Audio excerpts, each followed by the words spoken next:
В днешното видео искам да си поговорим малко за мигрантите, които ще дойдат в страната ни от Австрия, Германия, Италия, Франция и Господ знае още откъде. Знаете, вече първите самолети с мигранти от Австрия са вече факт. Те пристигаха при няколко дни в страната ни, като лека по лека я превръщат в концентрационен лагер. И да, някои от вас ще кажат: глупости, това е пресилено, ние не сме концентрационен лагер. На тези хора им взимат биометрични данни и вече не им позволяват по никакъв начин да напускат страната ни и в момента, в който бъдат заловени, ще ги върнат тук. А те очевадно не искат да стоят в страната ни. И това ще бъде против волята им. Ако това не е дефиниция за концентрационен лагер, аз не знам какво е. Така че, моля ви се, както искате го наричате, но това си е концентрационен лагер. Няма смисъл да се лъжеме. Разбира се, ние като будно общество, като будни граждани, които милеят за държавата си, не направихме абсолютно нищо. Все пак има доста по-важни неща, като например вече е отворен кастинга за нови съквартиранти в Big Brother. Все пак трябва да разберем кои ще влезат в къщата. Така че има доста по-важни неща от мигрантски кризи и така нататък, с които да се занимаваме. Така че ние като много будно общество поставихме ясно границите си и не направихме абсолютно нищо. Но и все пак за какво да правиме каквото и да е, като то не е чак толкова страшно. Все пак тук в страната ни най-вероятно ще влезнат най-милите, най-добрите емигранти, едни истински херовимчета. Аз съм сигурен, че нито от Австрия, нито от Германия ще ни докарат някакви мигранти, които ще бъдат проблемни хора. Те искат да ни пратят най-доброто от най-доброто, за да може България да се развива и да настигне другите европейски държави. Все пак тук имаме и видни европейци с европейско самосъзнание, като например господин Карбовски. Ние сме вече част от Европейския съюз, част от Европейската общност и те много добре го знаят. Точно за това се опитат по всякакъв начин да ни помогнат. Аз съм сигурен, че тук ще докарат само едни изключителни специалисти, които по най-бърз начин ще успеят да ни помогнат да се справиме с всички възможни кризи в страната. Както нашите политици, знаете, те са едни от най-добрите в Европа и мислят за нашето благоденствие. Така че от тази гледна точка не се притеснявам. Аз съм убеден, че ни чакат само добри моменти с тези хиляди хора, които идват в страната ни. Да, може да са направили няколко престъпления, да са наръгали един-двама души, няколко кражби. Ама това са такива обикновени неща, обикновени стъпки в интеграцията в дадено общество. Това са такива нормални стъпки, така че не трябва да ги приемем като нещо сериозно. Това са такива малки, дребни проблеми. Аз съм сигурен, че тези хора ще бъдат изключително добри и ни пращат възможно най-доброто. Като по-голямата част от тези иммигранти най-вероятно ще бъдат бивши военни, които са участвали активно в защита на страните си от налагането на американската политика. Знаете, американците отидоха в страните им, наложиха демокрацията, да, с леки такива военни способи. Все пак не трябва да забравяме и нашето участие, не трябва да скромничиме. И ни изпратихме един-два контингента, знаете, в Афганистан и на други места. Така че ние сме част от налаганата политика, която така леко на тези хора унищожи домовете им. И Господ знае колко от близките им са загинали, налагайки американската демокрация. Така че тези хора съм сигурен, че към нас изпитват само добри чувства. Аз съм сигурен, че всички тези леко негативни емоции, като това да им избият семействата и да им разрушат домовете и да ги изгонят от собствената им държава, такива леки негативни емоции вече отдавна са забравени. И те изпитват изключително добри чувства към нас. Да, със сигурност имат и така леко огорчение от това, че всякакви каналджи, контрабандисти ги тъкаха като животни и ги ограбиха и малкото им пари, които имаха, за да могат да ги закарат до мечтата им дестинация Германия, Франция или там където искат.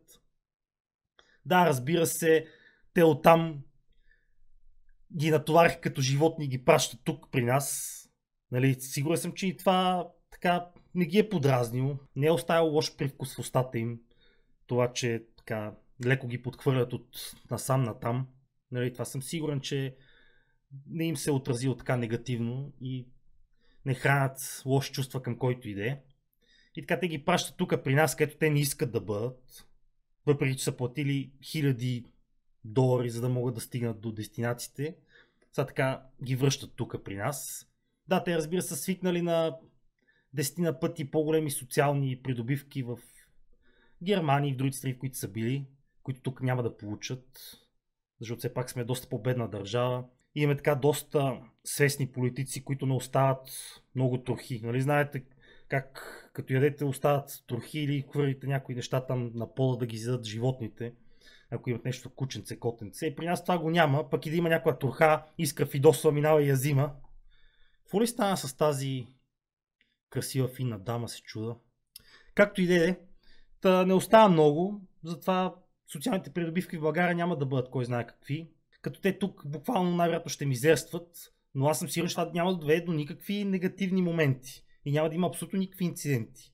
Все пак да не забравяме, че тези хора, най-вероятно голяма част от тях ще ги набутат в региони, където предимно населението е застаряващо, в някое село при баби и дядовци, които дори 15 годишно дете ще може да ги ограби с оглед на напредналата им възраст. Но аз съм сигурен, че тези млади здрави мъже с военна подготовка, буквално машини за убиване, ще уважават частната собственост на възрастните хора и по никакъв начин няма да има никакви инциденти. В това съм абсолютно сигурен.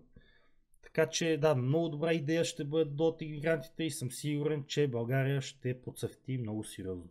А сега вече сериозно, за съжаление съм почти убеден, че ще има доста сериозни инциденти и доста невинни хора ще пострадат. Поне това е наблюдението ми в другите страни, а каквото се случва там, най-вероятно ще се случи и тук. С така внимателната селекция, която ще ни бъде докарана. Надявам се да не съм прав, но имам така доста лошо предчувствие как ще се развие ситуацията за в бъдеще в България. Точно за това искам да ви покажа какво се случва в Америка, защото все пак ние нали сме така много близки с американците, ние сме си тяхна колонийка, послушна, каквото ни кажат от посолството го изпълняваме. И затова искам да ви покажа и в Америка как се справят с емигрантите. И преди да ви пусна видеото, искам така да напомня, че показвам какво става в Америка. Защото всеки път му обвиняват как съм бил русофил и не знам си какво. А аз всеки път показвам американската гледна точка и вече почвам да се обърквам. Нали, следвам американците. Аз показвам само американска гледна точка. Как съм русофил не мога да разбера. Но да оставим това за някой друг път. Така че нека ви покажа и какво се случва в Америка. И също така искам да отворя една така голяма скоба и да ви напомня, че Америка е страната с най-въоръженото цивилно население. По официални данни има 400 милиона регистрирани оръжия на цивилни. А те са горе-долу около 330 милиона души, като официалната статистика показва, че на всеки 100 човека се падат по 120 оръжия. Така че можете да си представите за каква военна мощ разполагат цивилните в Америка. Да не говорим и законите там, които доста защитават хората, които си защитават личната собственост. Така че става малка скоба да го имат на предвид, да видите там какво случва в Америка и как и там вече изключително много се притесняват с безконтролното влизане на мигранти и може да си представите какво ни чака и нас. Така че нека ви ми да направим съпоставка.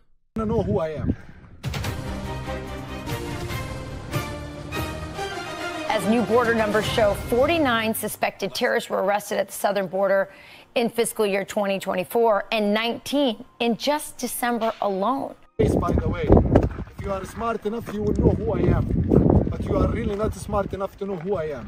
But soon you're gonna know who I am. Само тук една бърза скоба. Когато някой в нашата страна ви каже, знаете ли кой съм, най-вероятно е някое мамино или татино синче, което малко се е превъзбудило.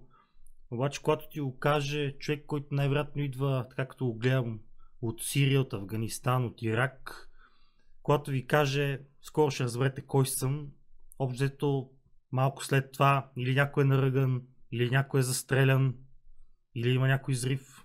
Така че като цяло не е много добре да чуете подобни думи от хора от Близкия изток. Не че нещо, само констатирам. Wow, very easy. The entitlement. No, believe me, I'm much better than that. The entitlement, guys. Wow. He'd been conducting interviews with migrants who crossed into the U.S. Your reaction to that answer, soon you will know who I am. So I'm so happy that a video surfaced because there's an argument that we've made at the United States Supreme Court because we have one or two cases in the Supreme Court as we speak right now against the Biden administration about illegal immigration. And as the court weighs and considers our defense against the Biden lawsuit, they have to consider whether or not there is an invasion going on. I have asserted in court that there is an invasion going on in the United States of America, and that videotape typifies why there is such an invasion. That is a threat to the United States of America, what he said, but it's not a one-off threat. We see things like that happen every single day. This is all happening. The Texas National Guard now has taken over Shelby Park. You've probably heard us report about this area before. This is near the U.S.-Mexico border in the city of Eagle Pass, Texas. Their troopers have also been refusing access to Border Patrol agents. Now, just before 11 o'clock last night, a spokesman with the Texas Department of Public Safety posting these images on X of migrants being handcuffed and hauled off with the caption, quote, "Under the authority of Governor Greg Abbott's border disaster declaration, troopers are arresting illegal immigrants for criminal trespass at Shelby Park." He goes on to say troopers are enforcing criminal trespass on single adult men and women. The state of Texas will maintain a proactive posture in curbing illegal border crossings between the ports of entry, end quote. That was from Lieutenant Chris Olivares, who explained further the arrests that they're making are taking place on private land, he says, where the landowner granted the state authority to make said arrests. I do want to tell you this. We know that DPS is arresting dangerous gang members all the time, including they arrested a MS-13 gang member who was on the terrorist watch list.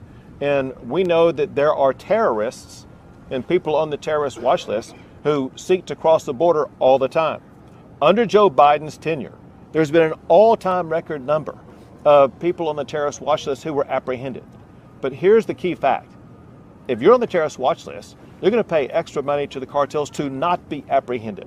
What Joe Biden does not know, what the FBI does not know, is the number of people on the terrorist watch list who were able to evade detection, enter the United States illegally, and are moving around the country with the potential.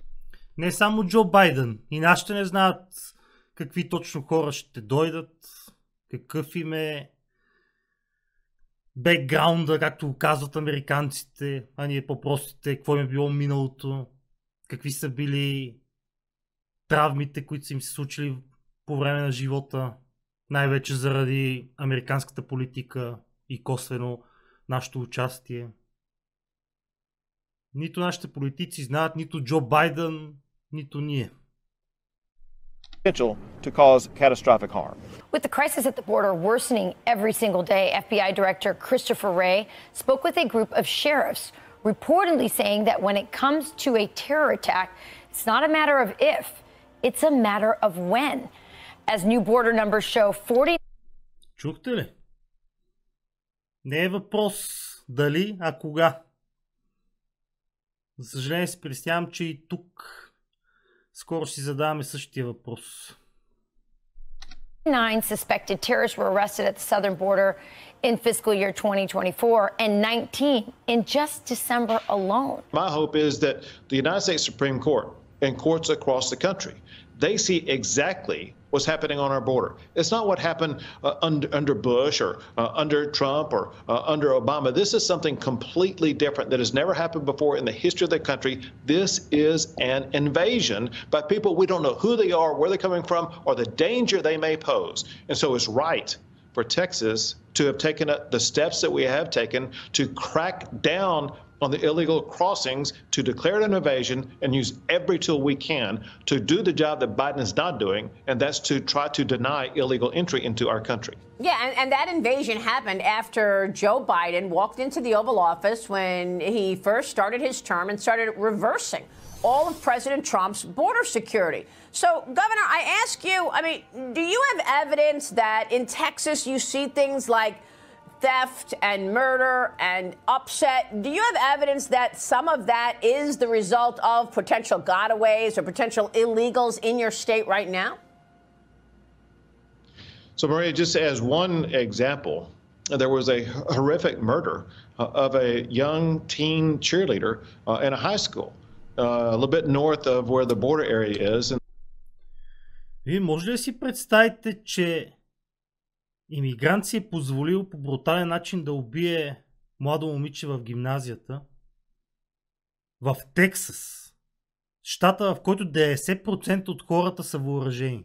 90% от хората в Тексас са въоръжени. И все пак мигранти си позволяват да правят брутални престъпления, убийства. Вие може да си представите в нашия разграден двор какво ще се случи, след като си позволяват в подобен щат. Какво ще стане тук? This was a few months back. Maria, things like this happen way too often. And, Fox News has reported multiple crimes by illegal immigrants over the past couple of months. And this is something happening every single day. Wow. But what we don't know is the full extent of the terror that has been imported into the country because of all the people who are on the terrorist watch list. We know the record number who've been apprehended, but people on the terrorist watch list, they pay more to not be apprehended. No one knows how many terrorists are in our country because of the open border policies allowed by Biden. One last real quick thing, Maria. People forget how secure our border was. Trump put into place 4 policies that led to a secure border. And when Biden came into office, he eliminated those 4 policies. We can have a president that will impose a secure border. Yeah, and you've been managing all of this while also producing growth, economic growth in Texas. So my hat's off to you in that regard. Sheriff, what kind of message was sent to other sheriffs and local chiefs when the commander-in-chief said, I'm not going to meet with you? Listen, it was the Chiefs Association throughout the whole country. He wouldn't meet with them. They've been trying to meet with him, the national sheriffs, for 3 years. It sent the message that he doesn't care. This is in the heartland. I want to repeat that. This is in the heartland. Sheriffs representing your communities where people live every day. President refuses to meet with us, and we've been trying for 3 years. What can regular Americans do to protect themselves? It's scary. Here's what we're doing. We've got classes, and we're going to start training our civilians, the people that live in our community. Wow. And we started training real quick and fast, and we're filled up already. So we're doing everything we can to train our people, get prepared for this. It's coming, and I'm not a doomsday Jones.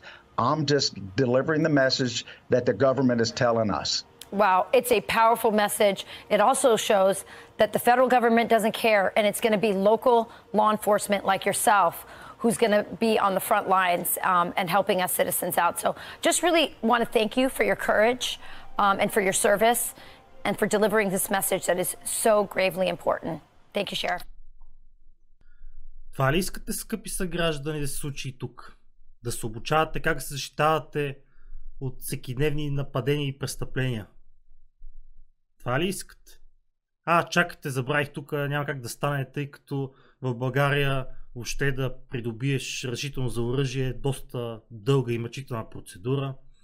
А пък ако имате оръжие като регистриран ловджия или за спортни цели, там пък ако направите нещо това оръжие, просто не искам да ви обяснявам какво ви чака, буквално ще ви се разкаже играта. Така че няма да има вариант и смисъл това да ви обучават. Не е като в Америка, където можеш просто да си отидеш до магазина, си купиш мляко и така си излезнал, да минеш през първия магазин, да му кажеш на продавача, я ми дай една AR-15. И то, да, разбира се, с 5.56 НАТО или с 2.23. Или може би 300 Blackout. Какъв калибър така най-ти харесва? Ами не, аз никога не съм стрелял с автомат. Нищо да е. Никой не се е научил. Никой не е роден научен. Нали за това са емигрантите. Това малко беше така черен хумор. Но наистина така е, в Америка можеш буквално да влезеш в първия оръжейен магазин и да си купиш почти всяко оръжие. Нали, там има ограничения, ама може да си вземеш доста сериозно оръжие, с което, не дай си Боже, да можеш да се защитиш. Докато тук в България е доста по-трудно. И не искам и аз да бъда Doomsday Jones, както си каза шерифа, но според мен и при нас това предстои. И трябва да бъдем подготвени. или поне да бъдем подготвени за новия сезон на Big Brother, защото и той няма да бъде по-малко мъчение. Това ще бъде за днес. Надявам се да ви е харесало видеото и си им следващото. Чао!